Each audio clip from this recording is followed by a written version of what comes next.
It's always the wrong ways that story turn to life. So get your core and drive. Look at the game of your life. Bonjour tout le monde, je reviens avec une nouvelle vidéo. Cette fois-ci, c'est une interview mode et mon invitée, c'est Malika Ménard. Coucou. Alors, Malika a créé son blog. Tu peux nous dire pourquoi Moi j'ai toujours aimé la mode, mais avant de faire Miss France, j'habitais en Normandie, à Caen. Donc les blogs, moi j'ai commencé à y en avoir, mais c'était surtout à Paris. Et quand tu habites dans une ville de province, une ville moyenne, c'est pas trop... voilà, je pense pas que ça allait exploser. Donc l'idée était un peu sortie de ma tête. Après il y a eu Miss France, c'est un tourbillon, t'as pas trop le temps franchement d'y penser. Puis après quand les choses se sont un peu calmées, que j'ai eu plus de temps, et je me suis dit c'est le moment, je vais me lancer. Et c'est une amie qui en avait déjà un qui m'a aidée, mais du coup je suis arrivée tardivement, tu vois. Par exemple, toi ça fait déjà bien longtemps que tu avais le tien quand je me suis lancée. Mais... Ouais. Parce que moi ça fait que depuis le mois de février. D'accord, mais pourtant ça marche déjà très bien et je trouve que tu as vraiment affirmé ton style à travers ton blog. On essaye, après en fait je me dis que c'est surtout le prolongement des réseaux sociaux en fait. C'est ça. Mais justement, je vois que tu partages beaucoup sur Twitter, sur Instagram, un peu sur ta vie professionnelle en tant que présentatrice télé. À ton avis, où se situe la limite? À quel moment tu te dis non, ça je partage pas avec mes followers, c'est pour moi, c'est perso. Moi je partage pas souvent tout ce qui, on va dire, est d'ordre sentimental. Ouais. Après, je crois que je partage pas mal parce que j'ai mon petit frère, ma meilleure amie, les voyages, le sport et surtout le sport. J'allais te parler du sport. Alors, tu fais énormément de sport ces derniers temps et je trouve ça vraiment cool parce que tu montres tes exercices, tout ça. Sur Snapchat, je mets tous C'est les ça, exercices. sur Snapchat. Mais du coup, ça t'est venu récemment, je pense, cet engouement pour le sport. En fait, j'aime beaucoup manger, donc je prends facilement du poids et j'ai pas envie de me restreindre là-dessus. Et je travaillais pendant plusieurs années sur une chaîne de sport qui était l'équipe 21 et maintenant sur une autre chaîne de sport aussi qui c'est ma chaîne bien-être, et je me disais tu peux pas parler de sport et pas pratiquer. Donc en fait je me suis remise naturellement au sport. J'ai un ami qui est coach. Okay. Et du coup en fait c'est agréable parce que quand j'y vais en même temps tout au long de la séance on discute, on se raconte nos vies et j'ai pas trop l'impression de faire du sport. Mais ça me fait vraiment beaucoup de bien. Au début ça a été une souffrance quand je l'ai redémarré il y a 2 ans. Et maintenant, si j'y vais pas 3 fois par semaine, c'est moi qui me sens pas bien. Tu as vraiment pris la routine, oui, c'est bon. C'est ludique en fait. Super. Et par rapport à ton blog, est-ce que tu as où est-ce que tu trouves ton inspiration? Est-ce que tu as des icônes de mode auxquelles tu t'identifies? Pendant longtemps, j'adorais Kate Moss.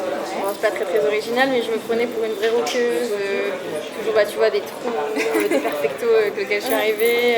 Donc c'est vrai que je l'aimais beaucoup. Puis je trouvais que ce qui est top, c'est que elle vieillit, mine de rien, et elle continue d'être égérie. Là, on la voit, je voyais Burberry. Parce que je viens juste de voir l'affiche avec Cara Delevingne et je me dis quand même, quand t'es une icône, c'est quand t'arrives justement à passer les années et que... En fait, elle est icône à chaque période de sa vie. Qui est fort, ouais, c'est clair. Et quels sont tes projets, tes envies pour ton blog et même pour ta vie professionnelle? Ce que j'aime bien, c'est quand les deux arrivent à se rejoindre, parce que finalement, moi j'ai fait une école de journalisme en presse écrite, donc sur le blog j'écris, mais en version rigolote, ça me détend. Et j'ai eu la chance quand j'ai lancé ce blog, après qu'on me propose une émission mode sur I. Ouais. Donc l'idéal c'est de pouvoir allier les deux en fait, que ça se regroupe. Après, des projets concrets. De voyage peut-être De voyage, normalement je pars bientôt à Courchevel. Ah, super. Voilà, ça fait 3 ans que je ne sais pas skier. D'accord. Moi j'ai jamais skié. Il y a l'Atlas, je vais skier au Maroc. C'est magnifique. Non mais moi j'aime bien skier, mais c'était le côté tu trimbales tes skis, tu mets là, oh là là, tu mets 1 heure avant d'arriver sur les pistes, t'as chaud, tu transpires. Mais là c'est un petit week-end donc ça va être sympathique. J'adore la montagne, c'est magnifique, mais c'est vrai qu'il faut se motiver à y aller. D'accord. Et je voulais te demander, est-ce que tu as en image une tenue qui pour toi était un peu un fashion faux pas? Par exemple, que je crois que c'est après, avec les années, tu te dis mais pourquoi j'ai mis ça en fait? Ça il faut toujours au moins 1 an pour le comprendre. Après l'année de Miss France, il y a pas mal de... Parce qu'on t'oblige à être en salon, on t'oblige à être très femme, mais trop femme, tu vois. Donc on a beaucoup de petites vestes strictes sur des robes aussi strictes. Du coup cette année-là, les photos qui sont sorties, c'est très femme, c'est très élégant, mais c'est pas trop moi quoi. Et après quand Mais ça c'est a vrai terminé, que quand on voit ton blog, on découvre une Plus toute mes autre goûts. personne en Ouais. fait de l'image publique que tu as. parce qu'en fait on s'habille toutes pareilles en fait. Donc après on Mais commence. c'était magnifique, hein, malgré tout. Magnifique. On commence, on commence maintenant les filles à leur laisser plus s'exprimer, mais quand même il y a quand même des codes à respecter quoi. Pour Miss France, une femme c'est avec des talons aiguilles, des tailleurs, on n'a pas le droit par contre de porter de cuir, de fourrure parce que il y a la cause animale, enfin voilà c'est. Ça reste un peu. Il y a quand même des petites règles de conduite, même si ça se modernise. Et alors, pour finir sur un point positif, une tenue que tu as adorée, que vraiment, t'étais au top ce jour-là. Et bah écoute, je l'ai revu il n'y a pas longtemps. Cette tenue, c'était un défilé de Germurad il y a l'été 2014. D'accord. J'ai une grande robe, j'ai une jupe noire taille haute. Non, le chemisier est noir et la jupe elle a un peu toutes les couleurs, c'est Germurad.